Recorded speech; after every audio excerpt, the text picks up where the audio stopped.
At the beginning of the report there, we heard from the French Transport Minister talking about some of the complexities of travelling and commuting while social distancing. Well, let me show you the metro station that we have here in Belcourt. This will be a real hub later on in the day as commuters use it. Now, you get a €135 fine if you're not wearing a face mask where you're travelling. But the big difference is up until now here in Lyon, you could only go 1 kilometre. Now we can go 100 kilometres, and you don't have to carry one of these with you anymore. This certificate, this one hasn't travelled very well, was constantly scrumpled up in my bag. You had to sign why you were going out and for what purpose. But France, not everybody now has completely got rid of these. Lyon here is in a green zone, and the government split the country in two. The majority of the country, yes, are in green, but some are designated red zones, and that includes the capital, Paris. Now, our reporter, Oliver Whitfield-Miocic, is there on the scene for us. Ollie, morning to you. So I can sort of say goodbye to these certificates, but not all residents in Paris can. So just talk us through, what is the difference of being in a red region rather than like where I am, where it's green?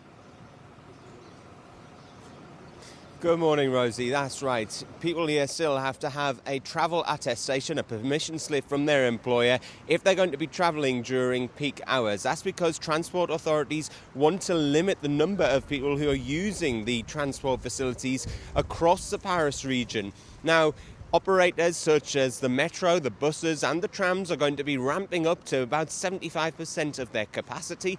Intercity railway stations like this one behind me will be up to about 40 or 50%. However, the officials do not want more than 15% of people to be travelling because of social distancing. Now, if I just take a step out of the shot here, you'll see that there are police officers and transport security officials on the doors. There's a one-way in, one-way out system, and inside, officials from the Greater Paris region are handing out masks so that people can try to evade those €135 fines.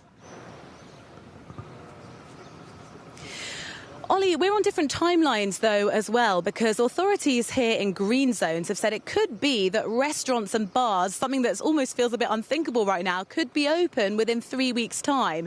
Are you on a different sort of accelerated version? What's happening in Paris? Because that would seem quite quick, surely. So in Paris and the northeast of the country, where it is marked as red, there will be differences as to how quickly these restrictions are lifted. From next week, we're going to see the senior schools potentially opening up where you are down in Lyon, but they'll have to wait longer here in Paris. It'll be the same for bars and restaurants, which could open up where you are in June the 2nd. Here, they will have to wait longer. Officials are going to be keeping a keen eye on how infectious this rate is of COVID-19, because as you've only seen in places like Seoul in South Korea, a leader in trying to keep down its infection, it's seen a spike over the weekend after a number of people went to bars and restaurants. So there is going to be a lot of monitoring here in France as a whole and from region to region as to how these lockdown measures will be lifted.